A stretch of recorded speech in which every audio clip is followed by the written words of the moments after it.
Something that is artistic, that is artful, is something that makes you think, something that makes you feel, something that fulfills a desire or leads to a better one, something that moves you from point A to point B to point C to point D. And art never ends. Art in itself is a process of discovery that leads to discovery that leads to discovery.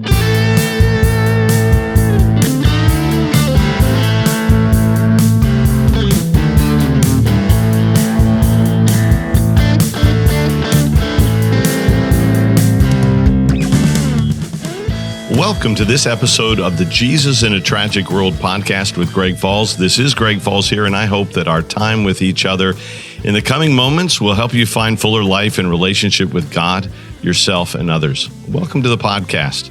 I'm joined by Kwok as we explore how you can be more creative in your life. Creativity isn't just a flash of inspiration. It's a process, a rhythm. From the first spark of an idea to the moment it reaches the world, creativity unfolds through the stages that require patience, skill, and courage. In today's episode, we explore what creativity actually looks like in practice and why it matters for all of us. Whether you're crafting a sermon, writing a song, or solving everyday problems, the journey of creation reflects something far deeper than self-expression. Let's get started.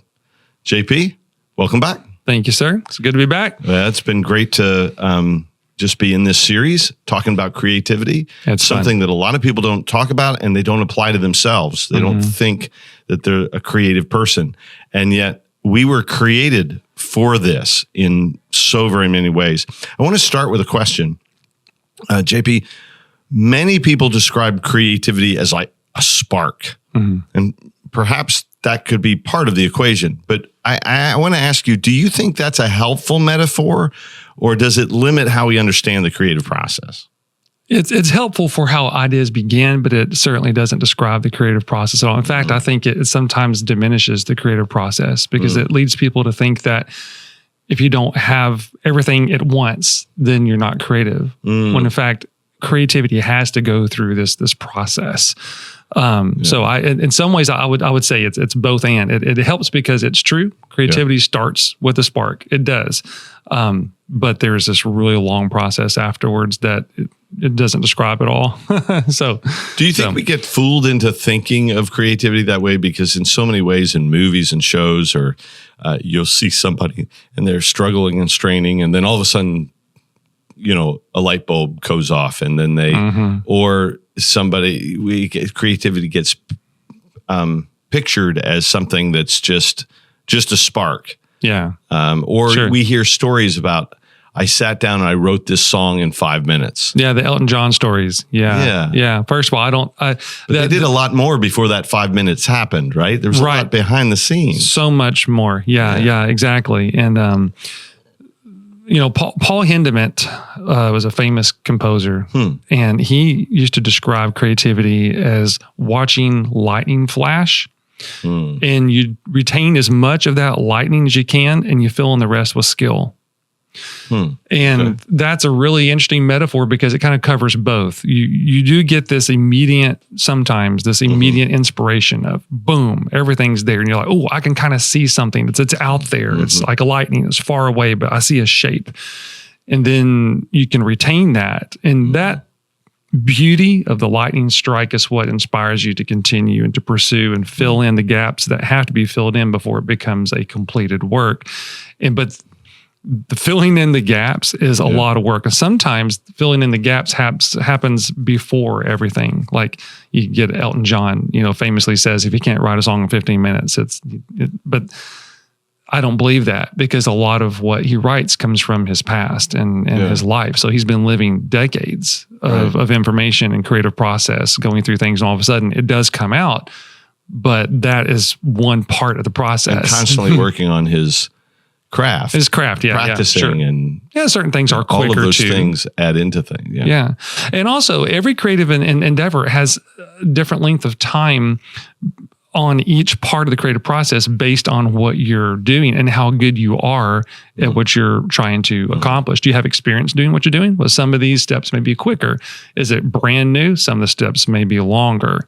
Right. So anyways, but everyone is creative. And so I don't think the idea of a spark is helpful when it comes to people who don't view themselves as being creative, because they're like, well, if I can't do it quickly, I must not be good at it, or I must not be an artist. And that certainly isn't true. So a spark may be a part of the process. It may be a happening or something that happens. It is a part of the process. Yeah. So like, for instance, Pablo Picasso has this famous quote where he says, well, I'm just going to read it so I don't mess it up. Ahead. So it says, every child is an artist. The problem is how to remain an artist once we grow up. And that's true, because the world kind of makes us too self-conscious to believe that we can have an idea that is worth pursuing. Yeah. Another great story, I love this one, is a man named Gordon McKenzie. He was the creative director for Hallmark. Long time ago. And he had this vision. He was a visionary, wasn't just an artist. He had a vision that I want better artists one day who can replace the great artists that I have right now. Yeah. But there weren't as many. He saw a decline in people involved in artistic schools and creative endeavors. Well, how can I incubate this? How can I be a catalyst for people? I need talent. So he went into schools.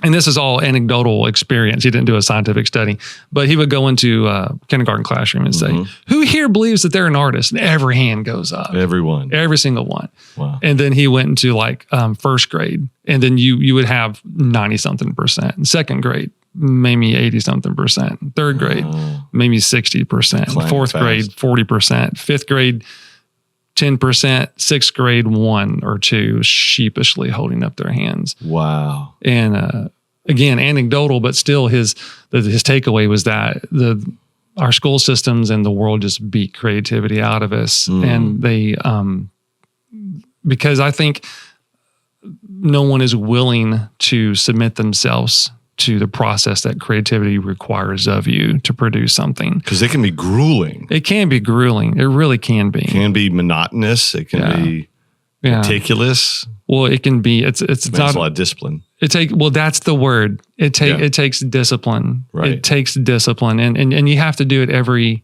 single week, every day. For those who are real artists, you need to be doing something. You need to be disciplined doing something every day. You get these movies, and sometimes movies romanticize things, and it is true. There are people who work in fits of rushed work. You have this inspiration, you don't sleep for 72 hours, and all of a sudden, you've created this masterpiece. Well, possibly, yes, that can happen.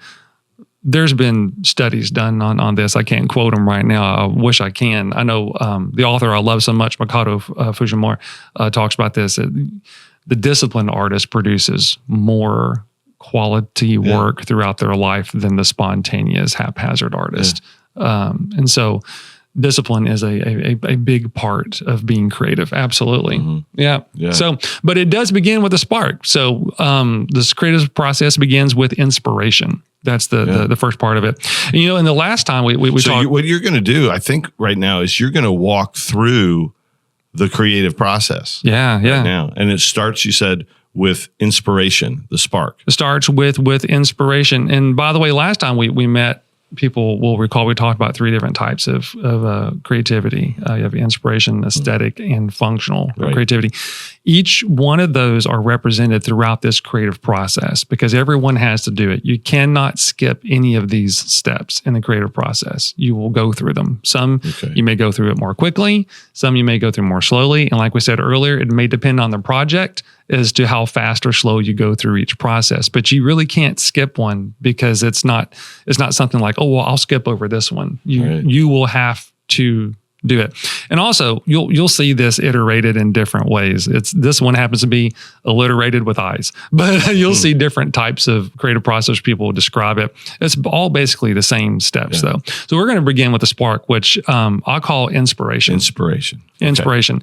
Okay. So this is anytime you perceive a need or you have a longing, a desire, those two types of things. So you have a philosophical side on one side. I have this longing. I want to say something. Something's lacking in our culture, or someone's not talking about this, or something's on my heart that I want to talk, or I have a love for something that I want to pursue, or someone, Express or share. Yeah. And or it can also be on the practical side. Hey, I see a real need for an invention that could save people time, right, money, make life more efficient and beautiful, both and, okay. But it has to begin with that spark. It has to begin with some type of need, practical, emotional, or philosophical, which is spiritual, is as well. So this is inspirational creativity is where this shines, because, a lot of ideas, people say, this happens to me a lot. It used to happen to me more. Now it's a little different. But in my 20s and early 30s, I would get in the shower and I would have an idea every single time. And I couldn't wait to get out, I got to write it down. Yeah. Sometimes, like Michael Jackson, was famous for keeping a pen next to his bed. He would wake up and write on his sheets, in the middle of the night. And so, it is the realm of prophetic vision. It's the realm of imagination, of new things. The problem is that oftentimes people don't believe they can do it, or they like, I don't know what my next step is. And so it just disappears into the ether. Right. And so this imagination, this inspiration, this creative spark is not worth anything until you move on to the next step. Yeah. And the next step is actually incubation. Incubation. Yeah. Okay. And incubation is really marvelous. It's, and I have experienced incubation in very short sections and extremely long. And I actually have an example of this. Yeah. So, we had an original program called the Promised One. Yeah. A Christmas program here at our church. Some of our listeners would identify with it. Yeah. We developed it for our community, and it ran 3 years, and it was pretty much an all original work. Yeah. Thousands of people enjoyed it. Yeah. Yeah. Well, it was a blessing to be able to share and to watch it grow. And but anyways, there were several original songs in it. Two in particular, I can think of, had opposite manifestations in how they worked themselves out. Well, the basic idea of this, the inspiration for the Promised One, was imagining what it was like for little Mary to grow up to be someone who was favored by God. Yeah. And how would little Joseph grow up to be someone who would be paired well with someone who was favored by God? And creating fictional backstories for them, but just imagining their life. Well, I did that for months. Yeah. Just thinking about it in the background of my mind. Right. Just a few things on paper as far as an outline of a story arc. Always liked the story arc thing. So I'll start with a macro idea of where is the story going to go? Where is its inception? Where is it building energy? Where is the optimal conflict? Where's the resolution? Where's the hope? That's kind of a macro story arc. Right. Think about this for weeks and weeks and not put anything else on paper at all. And then I was actually driving to attend a funeral, and I think it was Hartford. So it's about 45 minutes away, right? Or so. Half an hour, yeah. Yeah. And so I get on the road, and on the way there, I write all of the lyrics for this song. And on the way back in my head, I'm writing all of the music for it. Wow. I get back, I open up my phone app, and I record it. Yeah. So but this was something that had incubated for months. It had incubated for months, but you gave birth to it, but it had incubated. Right. Yeah. So you had the spark a long time ago that incubating for months, and all of a sudden, it comes into life in its first iteration, not in its final form, but it at least in this basic raw form, seemed like it happened immediately, but it didn't. Right. It really, and I'm not trying to talk about me. I'm really not. In fact, I'm a little self-conscious about doing this. I want to show people that be the kindergartner. Yeah, right. Be the kindergartner on my podcast, man. Yeah. Don't be self-conscious. Yeah, and let's just stop there. That's such a great point, Pastor. It really is, because there was another study done by I want to say it was an Ivy League school. I don't want to say which one because I may get it wrong. We'll say Ivy League institution, okay? And they did a study on creatives and tried to nail down what people who were over 30, who still were creative, who were doing new kind of things. What was consistent about them? The most consistent aspect of their personality was that they never left a childlike wonder. Wow. They saw the world wonder, and they wondered every day. They did not accept that the world is just going to be this way because it is and it can't change. And I need to adapt to it or I'm not going to survive. They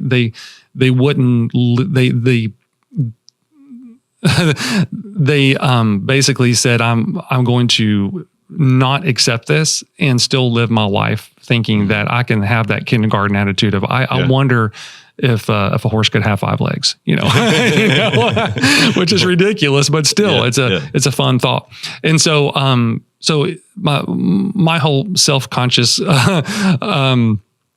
worry here is hopefully overcome by the fact that I want people listening to have hope in the fact that this creative process works. Yeah. It can work for them. They can be inspired. They can let it incubate for months, and something can happen quickly. Now, another song in that was called "How Can This Be?" and it was Mary and Joseph, and it was a moment of tension. It was a moment of they're not unified, and we had to accomplish moving from conflict to unity in one song. Right. Well, there's a whole lot more responsibility with doing that than there is writing a fun song about Mary's childhood, and we called him Yofi, but little Joseph's childhood. There's not as much risk involved with that. Right. It's all fictional. You're having fun. It's light. It's upbeat. It sounds kind of Disney. There's way more weight on this. Well, that took weeks to refine and to just work through the emotive musical sense of it, the modes that you're going to be in, when are you shifting, when, what does it sound like, and just the words themselves. So you're saying that one didn't come together in a crescendo. No. It didn't come. It was painful. Just fall out of the sky. It was painful the whole time. Earned every word. And after it was over, still felt like this may not be what I want it to be. Yeah. But it has to end someplace. You have to, and we'll get to that. You have to release it at some point. I feel like that about sermons sometimes. Most of the time, sermons are grueling for me. Mm-hmm. Even if I've preached texts before, because I come at them afresh, and I just did a sermon on a passage of scripture that I've preached actually here at this church over the decades a couple other times, but I completely took it to the ground and started a new study of it. And in doing that, when I did that, I was like, some of the things ended up being similar to the past, but man, I still was working hard and I, feeling like a failure for a few days, trying to, why am I, I've been at this for so long. I've preached this text so much. And even though some things are similar and carry into this message, the fact is there's something not fitting. And then I didn't feel good about it till after I'd preached it and people gave me some feedback. Yeah. Very common. Sometimes, but then there are other times when I could be driving down the road and, I get a clear way of communicating it. It all falls together and it makes sense. But more often than not, the creative process for me is the grueling one. Yeah. Well, probably like you said, with things that you're feeling more responsibility and weight for, some of those things that came more quickly, you're like, oh yeah, well, this makes perfect sense, and those are gifts from the Lord, and also gifts from your past. Right. The work that you've done before should lead to quicker processes in some ways. But like you said, it's a familiar text, but still you're feeling the weight. And also this idea that I think it's important to understand with creativity, that it is okay for you not to know everything. That is just, I can't say that enough. What it is frustrating about movies, and is that they do paint this picture of that this is the only way. You're going to resolve this thing in about an hour. But the truth is that you can have an original idea, and you can have a lot of the information. What you have is all the correct longing. You have the calibration. That's a great word to use. Right.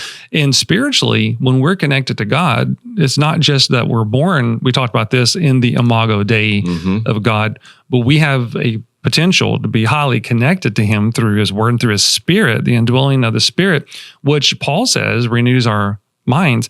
Well, that's also recalibrating us to long for the correct things. Right. This longing Paul talks about, the world to come, but that can manifest itself in the creative process to where it's okay for people to know that you can long for something out there and not know what that is, but that's still part of the process because someone else may not be longing for it the same way you are, and you're going to help reveal something that they need.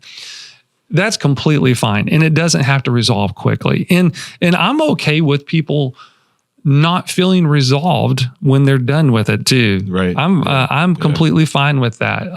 There's pain with art sometimes. Anything worth doing well is going to involve sacrifice. It's going to involve rejecting some preconceived notions. It's going to involve transformation from you. The creative process isn't just birthing something, it's also birthing something in you. So I can't say enough about incubation, but we do need to move on. Right. I will say that incubation is where aesthetic creativity really shines. We talked about that last time. It's where you begin to think about design, how something should sound, should feel, should look, should impact with others. It involves sketches, rough drafts. They're not finished products, and that's okay. It's okay to have something that's unfinished for a while. I've done that. I've worked on something, become frustrated, just leave it for weeks or days. Pick it back up. You're like, oh, well, yeah. I know what to do with this now. Yeah, you just need space. And you may have had some time. Experiences in those 3 months or those 3 weeks that added information and perspective. That you needed. That you weren't, I've heard a statement and I've repeated it many times before. When the student is ready, the teacher appears. Oh yeah. Right. When you're ready, when certain planets are aligned, then certain things are going to become clear. So it does involve patience. So inspiration, incubation. Yeah. What's the third one, JP? Third one is iteration. And this is where I love this phrase. Nuanced. Slow is pro, fast won't last. So with iteration, you're going from ideas into you're doing something now. You're no longer shaping and refining period. Practical. This is highly shaping. So inspiration, if inspiration is the seed and incubation is the soil, to use an agricultural metaphor, iteration is the plant's growing, but you got to prune. You gotta take off things that don't work. You gotta try it. You gotta shape it. And so, and this is hard work. It really is. This is where functional creativity takes the lead. We talked about that last time. Much more practical. So here we need to ask the questions: is what I'm doing working? Yeah. Is it clear? I love that question. Bob Kauflin is a great creative guy. He writes about worship. Wrote a good book called Worship Matters a few decades ago or years ago. He has this great quote where he says, if you have to choose between creativity and clarity, choose clarity every time. Right. Because clarity is what people need. They don't need something that's just creative for the sake of creativity. Right. They need clear. So is it clear? So you're trimming away, you're trying things and you're like, okay, well, that's not necessary. I'm going to take that off. I'm going to save it because it may work for something else, So you're making those kind of hard decisions, sharpening edges, bringing focus into what you're doing. There's an 80-20 rule that I like to talk about when it comes to the Pareto principle. Sort of. It's more like this. You can do 80% of the work as fast as you can do it. Okay. But the last 20% will often double the amount of time of the entire project. And sometimes it's even more than that. So sometimes people get excited because you can get into a project relatively quickly. You can add shape to it and you can get to 50% maybe in a day. But to go from 50 to 80 may take you a lot longer. And to go from 80 to 100 will take double the amount of time you've already put into it. Can you give a somewhat quick example of that, maybe in the context of, for instance, at our church, we've already alluded to it, a big creative production every year is at Christmas time, or at least has historically been that. You're working right now on the 18th, I think, one of these that you've done with us. I believe that's probably this is the 18th Christmas. The 18th Christmas production. Yeah, and there's always been creative aspects of that. What would be in one of an example in that process of creating a Christmas production where what would be the 80% and what was the 20 that made the whole thing take twice as long? Yeah. I can give you several examples. One would be, I'll give you this. So, to write a song, you can get it down. You can record a sample, rough draft. I could do that right now if I have an idea. I can work on that for a whole week, kind of hone it, refine it, let it, let's assume the incubation is already done. So I'm talking about just iteration. Okay. Right, yeah. So in the iteration, I'm getting it down, then I put it on digital paper. I'm fleshing it out. I'm working it out, sharpening its edges. Then I'm going to add the orchestra to that. So I'm adding orchestra parts to that. And then after that, I'm going to create a full musical rendering of this using digital instruments and recording voices, or using now AI digital voices that I can use now. And then after all that, I'm going to create backup, really refined parts that we don't have in our orchestra for live performances, like strings.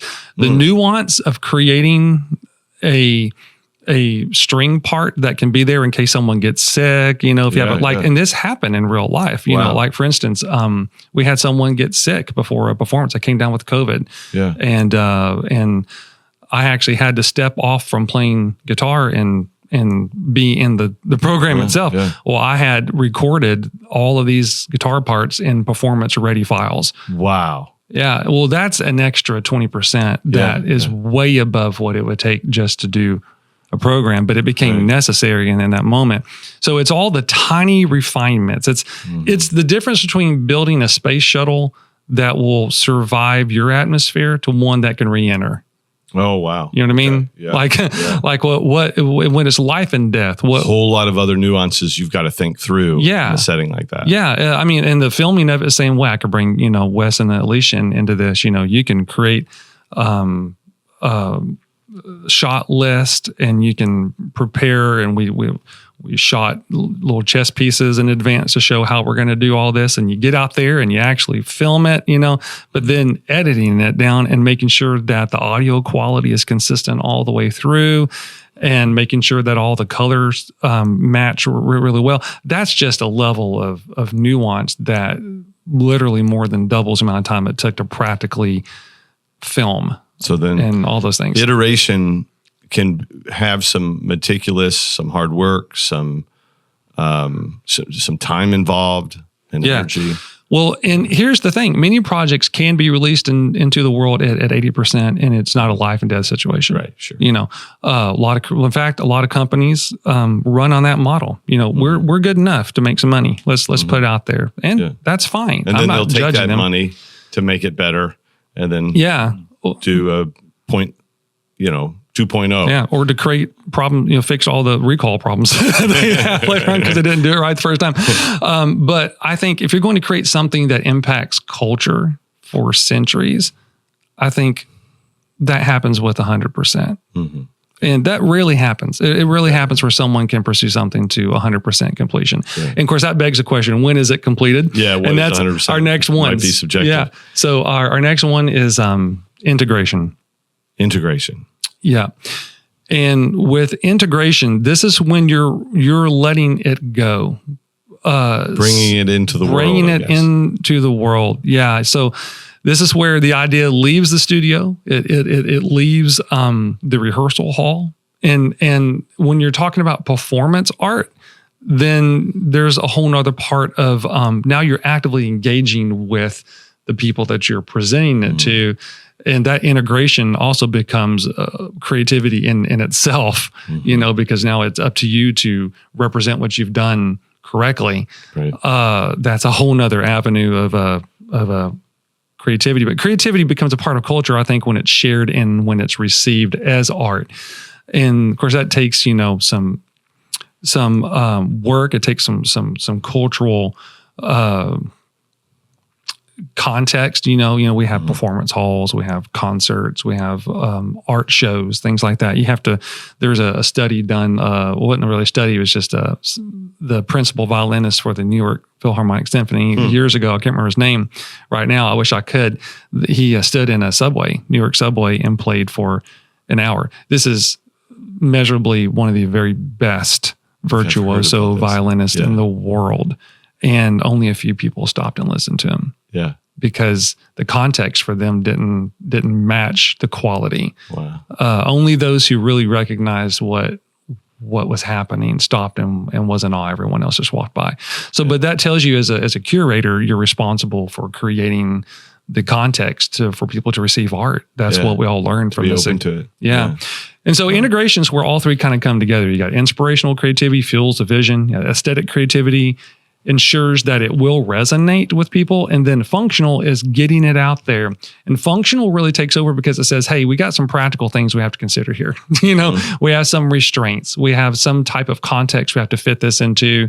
You have to make some hard choices. Yeah. Functional creatives are great at making those kind of decisions. I love how Alicia Berry works because she is one of the best functional creatives I've ever seen. She's on staff with you. She's on the team with me and Wes Bueller, and she's on staff at our church here. Right. But for years and years, I've been working with her, and she is the very best at coming in and saying, how's this going to happen? Very straightforward. And that's not her only gift. Let me just be clear. Oh, but she's actually I'm interviewing her. She's going to be on the podcast here in just a few weeks. Yeah.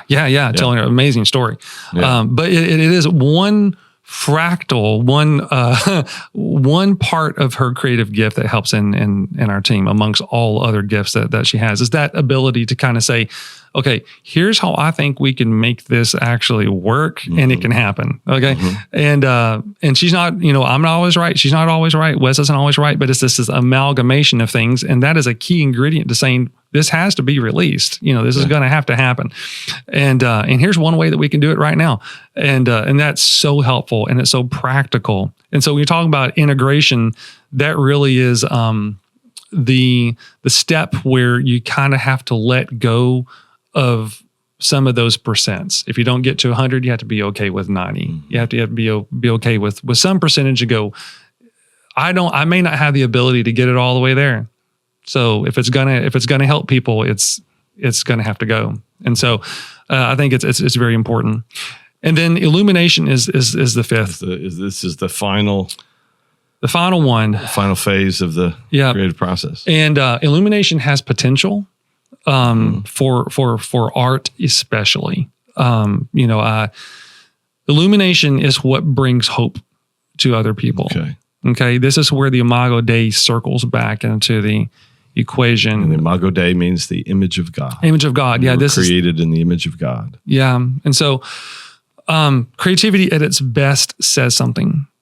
Art, and this is the difference between something that is, I think, art, and something that is meeting a practical need that involves a creative process as well. But something that is artistic, that is artful, is something that makes you think, something that makes you feel, something that fulfills a desire or leads to a better one, something that moves you from point A to point B to point C to point D. And art never ends. Art in itself is a process of discovery that leads to discovery that leads to discovery. It's like science. Art points to our deepest longings, and longings are things that we long for. Right. But we're never going to fully realize this side of heaven. Amen. But God has something in store beyond this realm that will be the arena in which longings are fulfilled. And we don't even know what that's going to be like, because we've had these longings our lifetime that reach. We have longings with hope. When we read the scriptures, we have longings with confidence. But we also know that this side of heaven, we're going to be living with those longings. So there's always going to be some measure of sadness within us for what cannot yet be realized, but we long for it to be realized. Things like justice, and love, and a fullness of acceptance, and the experience of it, and to the creative process. There's so many things that we want to create that we don't have the lifespan for, right? And we're not even meant to create it alone. There's so many others that are going to put their brush strokes on that canvas. And we get to, for however much time we have on this terra firma, we have an opportunity to make our brush strokes. And creation groans, as Paul says, and we're part of that. You feel that sadness and that pain. And yet there's something of a gladness in that too, because there's this, I get to long for something that is going to happen. Oh, wow. Yeah. Like the faith chapter in Hebrews, where there's this, I have something now, but I have not the whole thing yet. And there's this reach and this recognition that I'm not the only one in this. There's a cloud of witnesses that, there's so many layers to this. Well, I'm thinking a lot about Christmas right now, and I'm just imagining, it's coming up soon. The three kings, and they're longing for something so much that they were willing to follow a sign. Heavens, and then when they came, I imagine they had the fulfillment of coming and finding the babe in swaddling clothes, and may have been a toddler at the time when they came, and they come and but even then they see a child. More questions. I mean, there would be 3 more decades, right? Before there would be the cross and the resurrection and the ascension and the Pentecost and so many other unanswered questions yet to be answered. So there was even more. There was even more even after that. And the artist gets to participate in that journey, but never walks the full road. And other people pick up where you lay down your brush, hopefully. And so this is why prophets employed artistry throughout the Bible. You have lots of examples of prophets, God directing prophets to lay down on their side and build models of Jerusalem and this performance art, right? You've got people walking by this guy every single day and going, what in the world is going on? I'm sure there was some kind of cultural context for that, but still, it's pretty bizarre, and then you've got the potter's wheel, you got Jesus himself drawing something in the dust with a woman caught in adultery. And I wonder what that was. Wonder what it was. But what we know is that incubation, that time it served a very real purpose for the entire crowd. And then he stands up and speaks truth after whatever it is that he did had its effect. And and you get the impression in that story in John chapter 8 that whatever the writer of the gospel won't tell us, but was evident to them when the fact that the story mentions he was writing in the dust. And then that seems to be the turning point for their response of recognizing that they are unrighteous as well. There must have been something really real there. Well, artists, just to kind of get close to the conclusion here, artists refuse to ignore desire and hope. I think that's the bottom line. If you're wondering if you should be creative, do you have a desire and a hope that you see lacking, that you've been given the inspiration to pursue, then you should probably look into it and don't give up. But artists often feel hopeless because they see things that other people ignore. And so you feel like you're swimming upstream. But that's part of the perseverance. So those who retain enough hope to persevere can, in fact, create works that inspire hope in other people. And those who lose hope often fall into despair and don't finish the creative process. And so, we mentioned J.S. Bach a couple episodes ago, and he was relatively well known in his lifetime, but not a superstar. But his music lives on a spiritual realm now. centuries and centuries later. And because of his faith, and also because he wrote hope. He wrote about something that everyone needs. Yeah.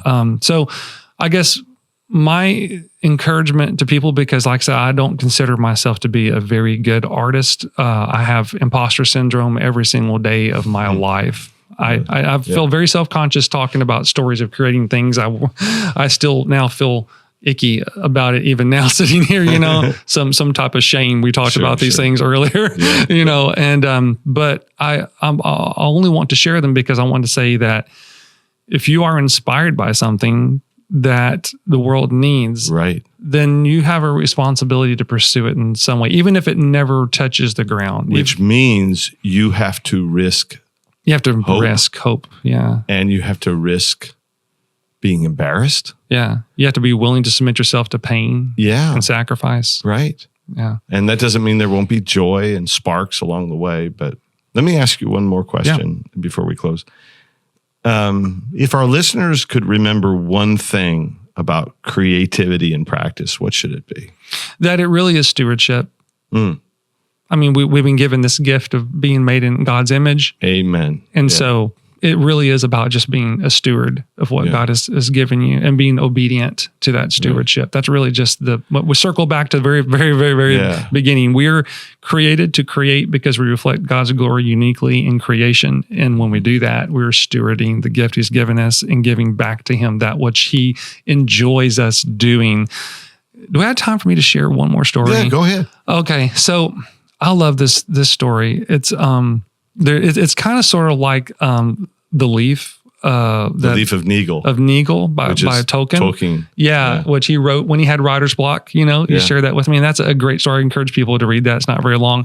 Yeah. It's similar to that, but I think probably more accessible. Mm-hmm. It's a little bit more pedestrian for our culture. Okay. Yeah. So there's this story. It's not real. It's fictional, but it's a story of an artist, and skilled, acclaimed artist, on the beach with his son. And this man is a sculptor. He can work in lots of mediums. He knows techniques. He has abilities. And he's watching his son build this sand sculpture. Well, you could be a castle, could be whatever you want it to be, but his son's working hard on it.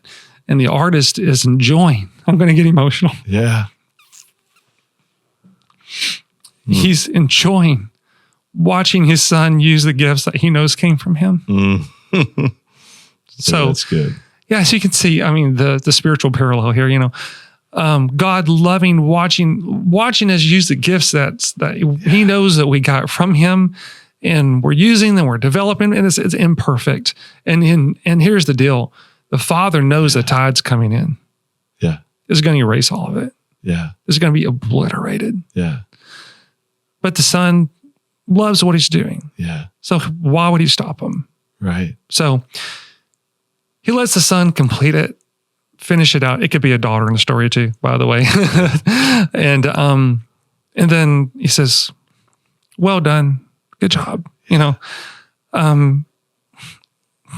Sorry. No, this is good. Then the father reaches down and, without the son's knowledge, takes some of the sand and then goes into his studio and creates something that's timeless. Wow. Using the same materials that his son used. Yeah. And so, of course, the tide comes in, wipes it away, just like death will. Yeah. So when you create something, your hope shouldn't be, will it endure in this world? Right. Does it please the Father? Yeah, because in pleasing the Father, it becomes eternal. Yeah. Because he's eternal, and he's bringing us to him. And we'll take that to heaven. Yeah. Because his memory is eternal. And I would love to know if the things that we do in this world can be incorporated into the next. It doesn't really matter. We won't care when we get there. No. But I do think that we'll be able to exercise perfectly the gifts that we have. Yeah. So that's such a cool story. It's so emotional. And I hope that what people get from this and these last 3 episodes, And if you haven't heard the other two, go back and access those, is that God has given you a creative ability, not just a singular one, but the ability to be creative. Believe in that, because it won't unleash unless you believe in it. And then work at it. Work at it as the Lord leads you. Yeah. But be the kindergartner. Yeah. Right? Yeah. Not the sixth grader. Keep the wonder. Keep the wonder. Be responsible. And be responsible. Be an adult. Yeah, but don't let the world jade you so much that you give up on wonder and hope and looking at the world a different way every day and thinking, what if? Yeah. Be the kindergartner. Yep. Be the kindergartner. I love it. Well, we'll stop there. Thank you, JP. Thank you for taking us on this journey of something that I think is really, really vital to us glorifying God with our lives. And that is recognizing that we are a part of what God has created, and that he wants us to continue the creative process. Yeah. Well, that being said, I want to encourage our listeners to tune in for the next podcast. We've got some great things coming ahead, and we really encourage you to subscribe and even leave a review. Share this podcast with other people so that we can spread the good effects of what we do here. God bless you. Until next time.